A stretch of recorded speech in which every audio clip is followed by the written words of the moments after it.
Welcome to Industry Leader Insights. I'm Andrew Montesi.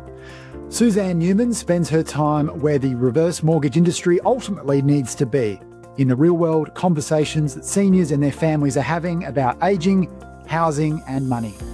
As founder of Answers for Elders and a long-time influential advocate for older Americans and caregivers, Suzanne brings a perspective from outside the industry, but one that has plenty to say to those within it. In this Industry Leader Insights, we unpack what ageing in place really looks like today, why so many seniors wait until a crisis before making major housing decisions, and the barriers that continue to stop homeowners from considering reverse mortgages. Suzanne also delivers a challenge to the industry. If reverse mortgage professionals want to build trust and change long-held perceptions, they need to become better educators, understand the broader ageing in place ecosystem, and do more to define the conversation before somebody else does. Tune in and listen to the end to find out how you can get more involved.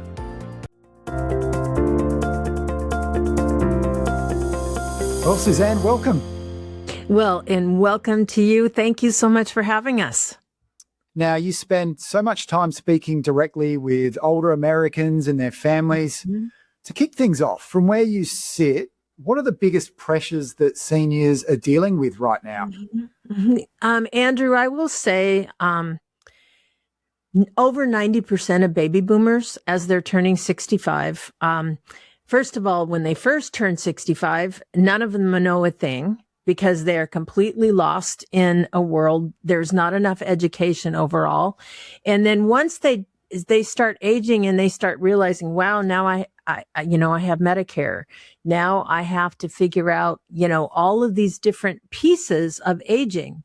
And yet, here's the thing that's interesting. 95% of seniors over the age of 65, just when they turn, they're redefining retirement. They're not doing what even people that were born 10 years before us. What's happening is there's more businesses, I forget what the survey is, but times 3 than ever before in history, brand new businesses being started by seniors over the age of 65. And they're looking at the next 20 years of their lives of redefining their lives. They're creating new careers. I just spoke with a gentleman not too long ago. I was standing in a line at a pharmacy and I answered my phone and he could tell I was in elder care. And he said, "Oh my gosh, tell me about, what you do." And I did. And one of the things he's doing, he just retired from a 40-year career at Boeing. Wow. And he is now taking his VIP and all of his investments, and he is investing in a charter boat down in Grace Harbor County. And he's actually taking people out for his second half of life to into the deep sea fishing world and conducting tours. And he was asking me about how does he find a home out in Westport or Ocean Shores area that he can age in place on, and what does he need to do? And these are things, at least he was smart enough to ask these questions. But in many cases, what's happening is people don't even think about it. They're not educated enough to think of when am I going into a home? If I'm going to downsize, what does that home need to do to accommodate me? And the other piece of it is that if they do have a home that they're going to stay in, they tend to put things off till it's too late. Yeah, I mean, the implications are significant. I mean, further to what you said, there's the ARP research that found that 75% of Americans aged 50 plus, they want to remain in their current home as they age, but 44% still expect they may have to move. So there seems to be this disconnect between wanting to age in place and actually being able to do it. So what does successful aging in place really require? Well, I define it this way. There's no cookie cutter solution because every single person has a difference. But what aging in place means being in an environment that supports you as you age. It's very simple. It could be one thing. If you have maybe a bad foot, having the ability to look forward and say, I probably someday may have to be in a walker, have to have a walker. Maybe someday it might get really bad and I might even need a wheelchair. Or maybe it's a good idea for me not to be in a living space with stairs, right?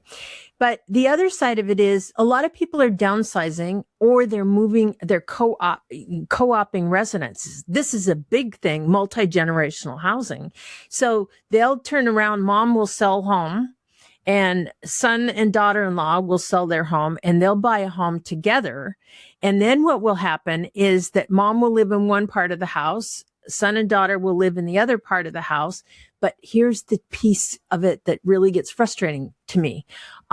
Most realtors don't even know what is really required on a multi-generational or a downsizing situation. So there's a lot of situations where people will say, oh, I work with seniors because I have certain designations, but these designations don't teach you anything about really what's needed. And so therein lies, again, a black hole that exists in our industry that we as educators are trying to help educate the market.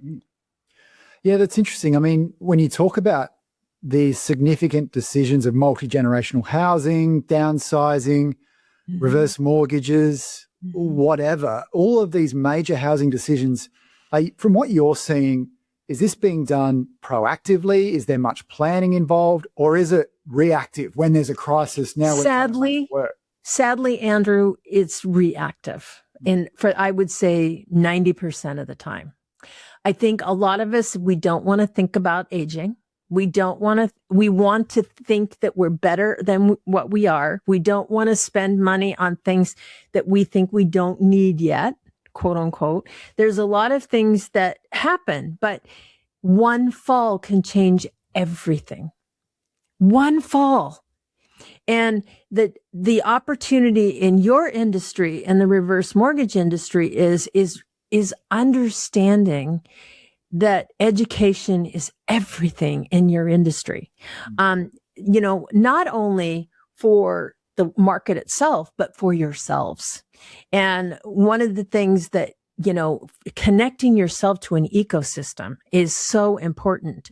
Making sure that you're connected to home care people and aging in place contractors and individuals that understand accessibility. So, and really engulf yourself into, criteria of what makes a home aging in place friendly. Just because it's one level doesn't necessarily mean it is. Because what if doorways are only 28 inches wide and older homes? That's not going to work for even getting a walker through. So those are things, again, trying to understand, is the bathroom big enough so that you can turn around in? If you had ever had a walker or a wheelchair, and what is the bathroom like? Does it have slippery tile? Does it have a tub? I just talked to someone the other day. She's 82 years old and she crawls into a clawfoot tub every day, slippery, to shower. Oh my goodness. I'm just going like, this is the kind of stuff. And the thing that's sad about it is she goes, oh, well, I work with home care and all this stuff. And I said, well, did they bring this to your attention? No. Wow. So those are things that, keep me up late at night. Yeah, absolutely. And I mean, what do financial professionals most often misunderstand about older consumers that you've noticed? I think the biggest thing that they don't understand is that they wield a lot of power in influencing decisions. And a lot of them don't invest themselves enough with knowledge to educate. I think they do their job every day because somebody needs it, but they don't necessarily connect to the real issues. And sadly, what happens oftentimes is there's a lot of things that go on online on the internet, and adult children go on and they see somebody saying something that's untrue about the reverse mortgage industry. That is more common than not. And nobody, and when I say nobody, I applaud anybody that's out there trying to create content. Okay. But the challenge is, where I look at it, is how in the world can we change the conversation? And one of my biggest sayings that I always say, if you're not out there defining that conversation that's going on online, somebody else is doing it for you. And that's the piece, when you really think about it, it's arming yourself with enough education and putting it out there to your audience so that people, is getting through that fear factor. And unfortunately, there's been a lot of damage in the years previously of people having misinformation about your industry. Yeah, I think it's incredible that, even someone like yourself who's not within the industry has picked up on this issue. And we were even talking before the interview started that, you really like the reverse mortgage opportunity, and yet you're I'm constantly a huge fan. Yeah. And you know that I have a dear friend that's like a sister to me. She is 73 years old. They had a sewer issue that came from a legal issue that was the school next door. Their sewer was leaking into their yard, and they had to hire attorneys. They had hundreds of thousands of dollars in attorney's fees. Okay, coming into their yard. They finally had to fix it, and they got a judgment of or award only about half of what the amount that it was damaged.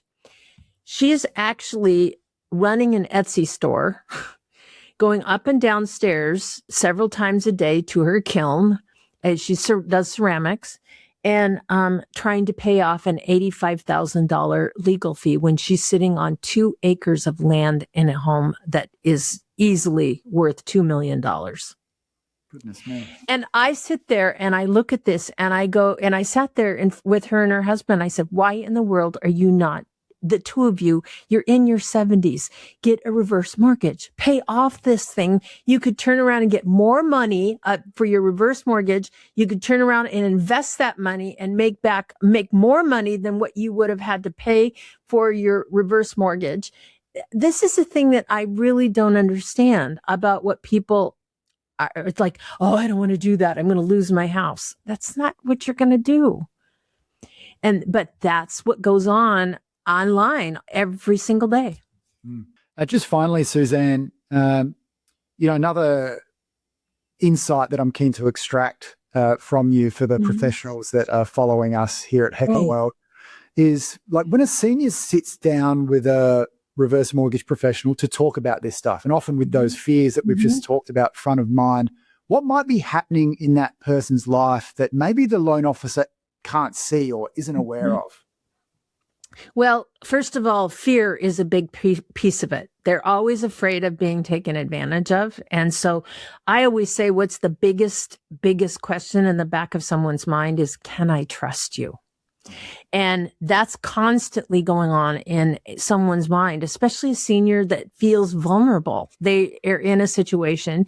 And remember too, what's going on is there's a lot of chatter from the adult children about what's happening. And if you don't educate them on top, you're going to find that they're always going to fall back to what their adult children are going to say.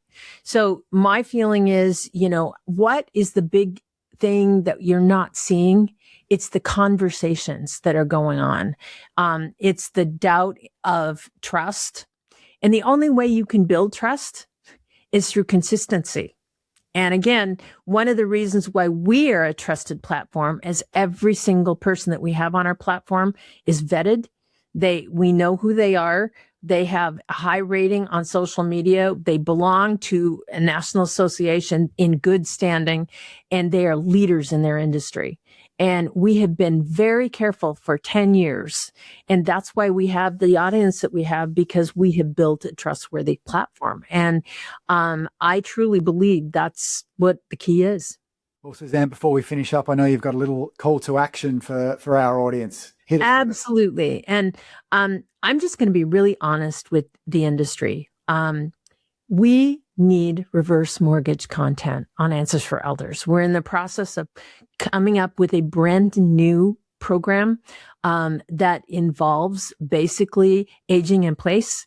It connects seniors to an ecosystem, which we would love to have you be a part of. And as a result, please reach out to me. And I think, Andrew, you'll put my contact information in. Yes. Let's customize a way to do this. Whether you're co-oping a program with other, lenders, things like that. Let's find a way so that we can get education out to our audience, which, by the way, we get about 50,000 views and downloads every single month. So, and that's across the USA. So we would love to have you. Incredible. Suzanne, thank you so much for your insights. I'm looking forward to having you on as a regular. I love it. Would love that. Absolutely. Thank you, Andrew. My pleasure. Thank you so much. And those links will be in the show notes. Awesome. Thank you.